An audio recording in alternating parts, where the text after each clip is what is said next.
Hey, this is Lance giving you the latest update on what's happening in the election. I know you're going to be interested in this because this next week is going to be the most intensely important political week in the history of our lifetime in the United States. First of all, congratulations, because state leaders are getting impacted by what you're doing. It's totally the grassroots that's doing it. It's not the Republican Party. I don't know where they are, but it's the people that are standing with Donald Trump that are actually making things happen. The governors and secretaries of state are feeling the heat. And part of that is because data is coming out from Georgia that says 58% across the board, it's Democrat and Republican, want a special session of the legislators to deal with the election chaos. They don't like what they're seeing. And the more reports that get out, remember, this is information warfare. You're not going to see this in any of the major mind control networks. You're not going to see this on your social platforms.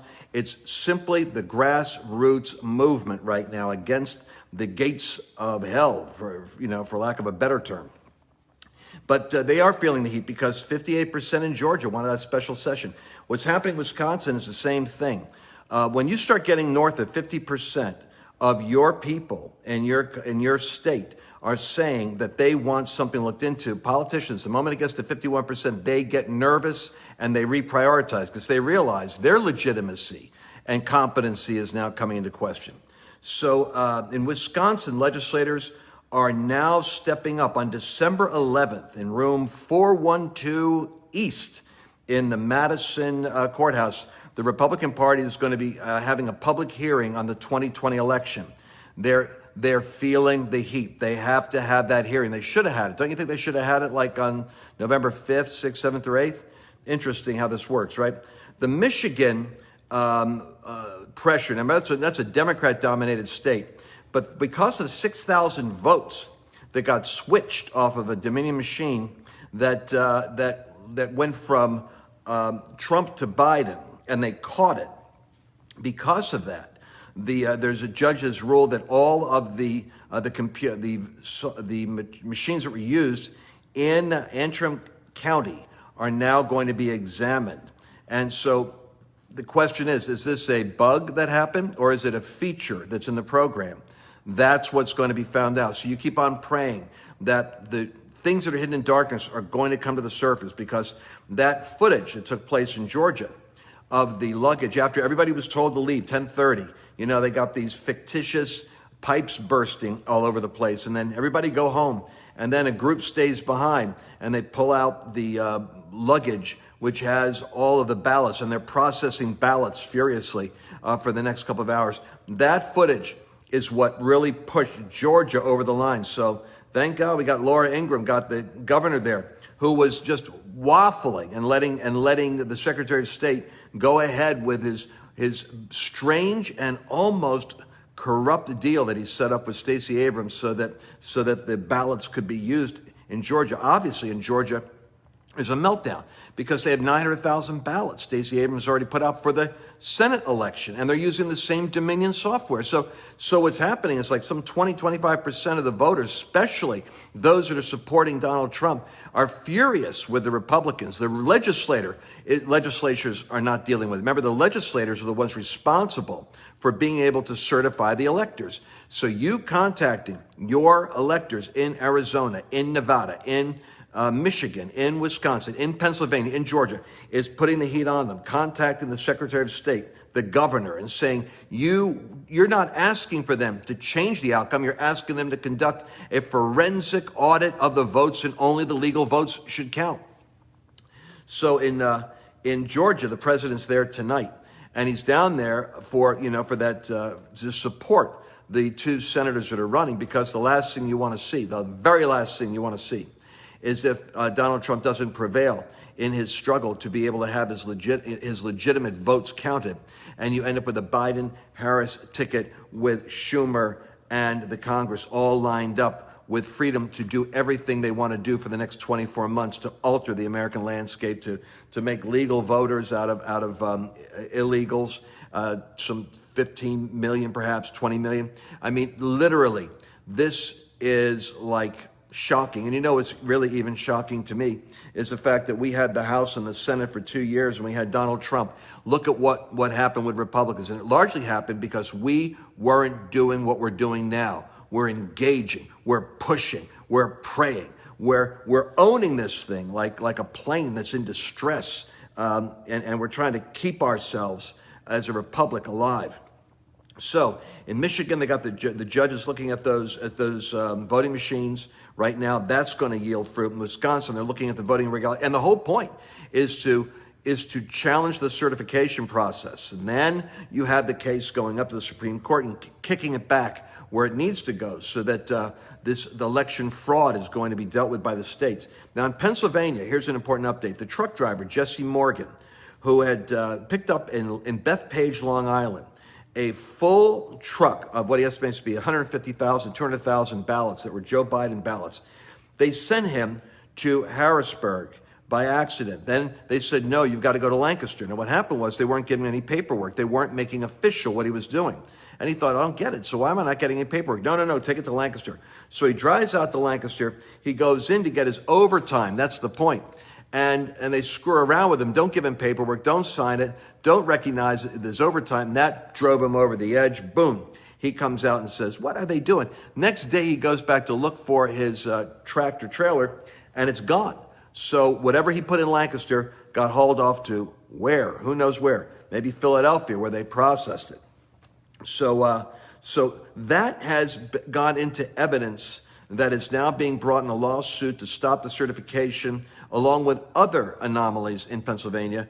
And they're taking this thing up because, the Supreme Court in Pennsylvania has already rejected one intervention that they were trying to do. So now there's another lawsuit. And so they're literally putting this driver's testimony in as a part of a collective case, which they're looking for an injunction, which would be to be able to intercept this rush that the Democrat Governor Wolf in Pennsylvania is pursuing in order to get Biden those electoral votes. So you're seeing this battle going back and forth. It's not over in Arizona either. I think the vote count is down to like a 10,000 balance difference. And so the pressure is now going on their state, so that their Secretary of State is now having to turn around only because of the heat. When the voters speak, these local guys, these state people that have their careers wrapped up in keeping their little state happy, when you do what you got to do, that's what gets their attention. So Thomas Kean is a lead lawyer for the Amistad Project, which is taking on this lawsuit in Pennsylvania. And as you look at this collectively, Donald Trump is right now in Georgia, and he's doing what really he needs to do, which is the rallies. I'm hoping that he does the rallies in these states. He's doing it there in Georgia in order to protect these two Senate seats. And unfortunately, there's a whole movement of people that are saying we're not going to vote until these anomalies are taken care of. So Ingram put the governor on the hot seat 2 nights ago, and he said, hey, I agree, we need to have that signature validation. Now he's coming around because he's feeling the pressure. And it's up to the Secretary of State, Raffensperger. He's supposed to do his job. I'm saying go ahead and do it. And this guy's bad news. There's something wrong with him. So we're watching this precarious moment, and it's actually a moment when we're beginning to see this week things coming to a head. And you know what's happening? The more informed those 70 million voters are that voted, that are being told, oh, get over it, Trump's a sore loser, the more that they're looking at the suitcases, at the truckload story, at the various other stories that are coming out. I believe it. They're coming out. Let's pray. They keep coming out. The more the public is informed, the more this produces in our culture the backlash that is necessary to force the question to be answered. The main media is ignoring this, kind of like they rode the Russia collusion train for 2 years. They created a fictional impeachment narrative, which oddly enough had to do with corruption in the Democratic Party with Biden, and now they're ignoring this. But you see, between now and January 20th, that inauguration, we are in for an ever-increasing exposure of the facts. The left can't suppress it if it keeps on. Well, time actually is against us in terms of the certification, but it's on our side because those dates, the 14th, that we're all focused on, those are dates, the safe harbor date of December 8th, and then the 14th for certification. Remember, those are dates that are set as kind of the rituals and protocols of how the electoral process works. But this is an unusual situation, which at any point between now and January 20th can actually reverse itself because of the nature of information coming out. Now, I'm on tomorrow, by the way. I'm on a webinar. I wanted to let you guys know about this. I meant to do this earlier, but time got away from me. I talk to you sometimes about my cousin, Billy. Billy Epperhart is one of the most interesting wealth guys. There's a lot of people that talk about finance and stuff, but you see what's happening now with the economy globally, what's taking place in terms of you got to catch this, World Economic Forum, Davos. You see, this conspiracy that's happening in the United States isn't just happening in the United States. This is globalist. Remember, globalists, these big corporations that have funded this, some of those big tech corporations that are involved with this, they have skin in the game globally with China, with Europe, and they want to do business all over the place, and Trump is an obstruction to them. So what's coming out in Europe is scary, because if you're listening to the BBC, you listen to, you only listen to NPR, and what you're starting to hear is this socialist mantra about the global pandemic has crippled economies. Zimbabwe just went bankrupt. Guatemala has bombings that are taking place in their civic buildings. The governments in this world are being upended because of the shutdown. The shutdown that didn't necessarily accomplish anything, but it's destabilized the world. It's something the devil knows that this is a way to do an economic reset. They wanted to do this last year. I knew about it, and Davos was going to use climate change as the issue. But now with COVID, they've got the big three: credit crunch and capitalism. They're blaming capitalism, and COVID and climate. And they're linking those three things together in order to create a global reset economically, which would be unfortunately bad for the United States without Donald Trump in there to block it. Going back to the failed, trade policies that virtually gutted the manufacturing center during the Obama years. That's pretty much what Biden's putting back in, all the old team that led to the decline of America economically. So when you see this, you have to say, Lord, what are we going to do? Well, we know what we have to do in the civic political sector. We know what kind of battles are coming if we're up against a Democratic aligned executive office, Senate, and Congress. We recognize freedom of speech, the monitoring of your gatherings. Hey, just this week, we just got relief with Pastor Choi in Pasadena, California.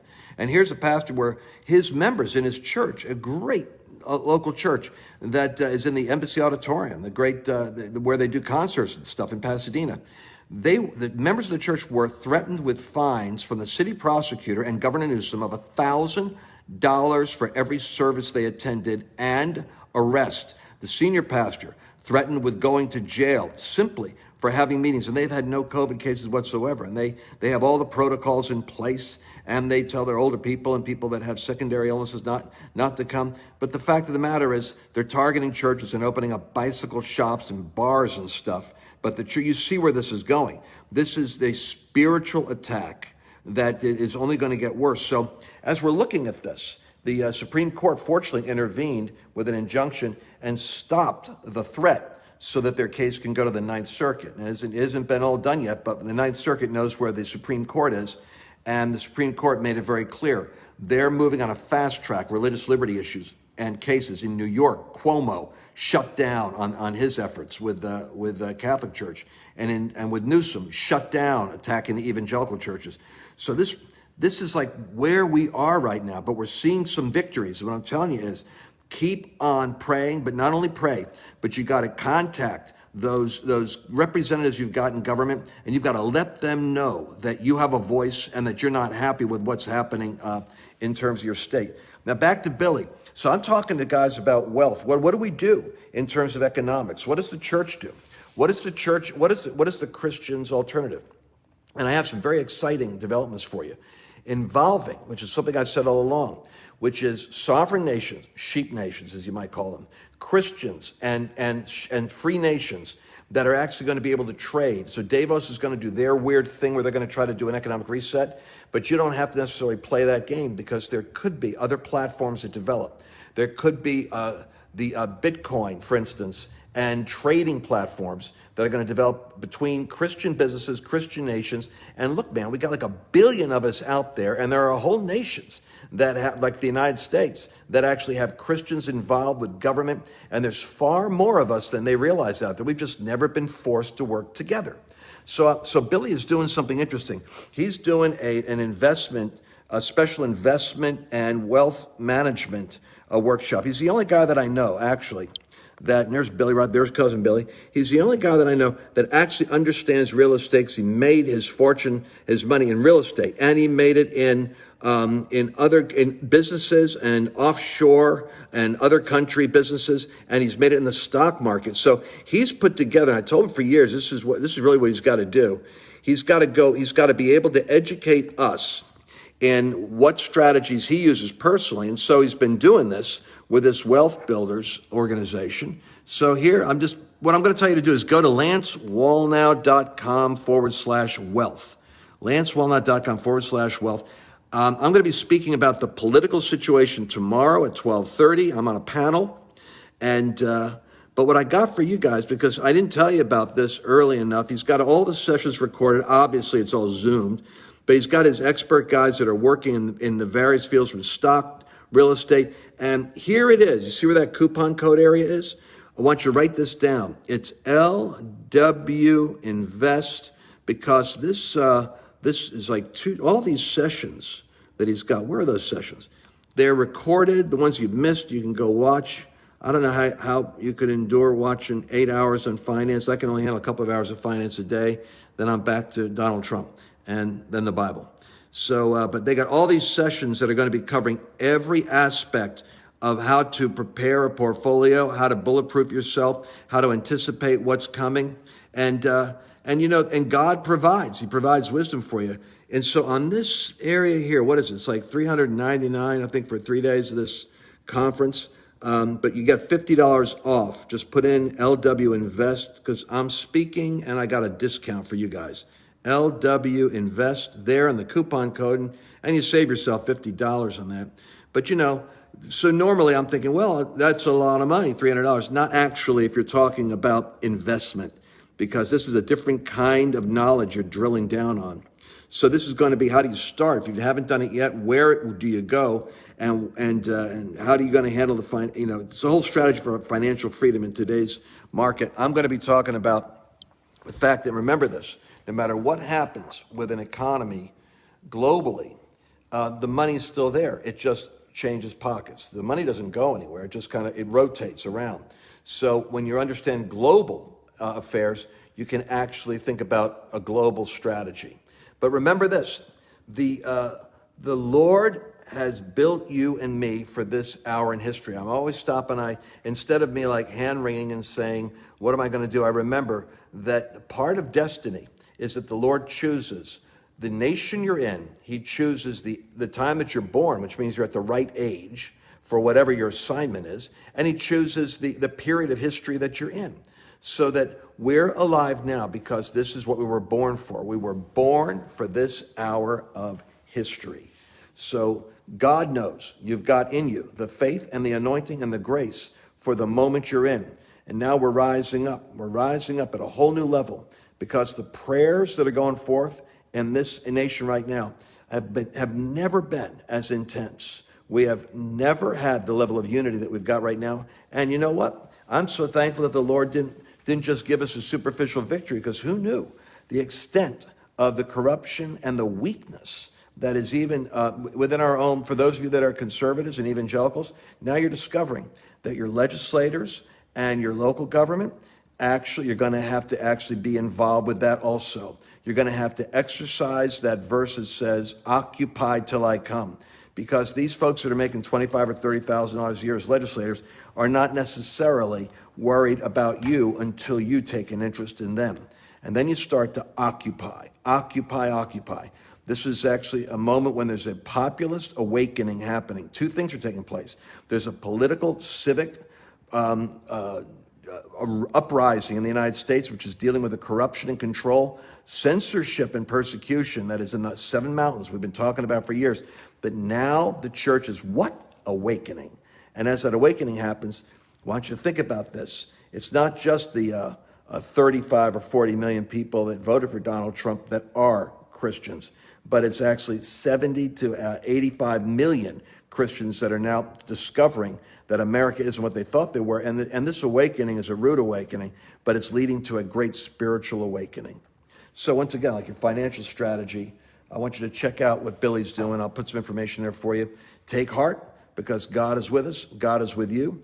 And right now, Wisconsin, Michigan. My subject is politics and the global climate of what's taking place is going to affect the economy. Be very interesting. Talk to you tomorrow. I hope you enjoyed this video. And if you did, would you let me know? Just click like over here. And if you want to be notified about future broadcasts, then just click subscribe.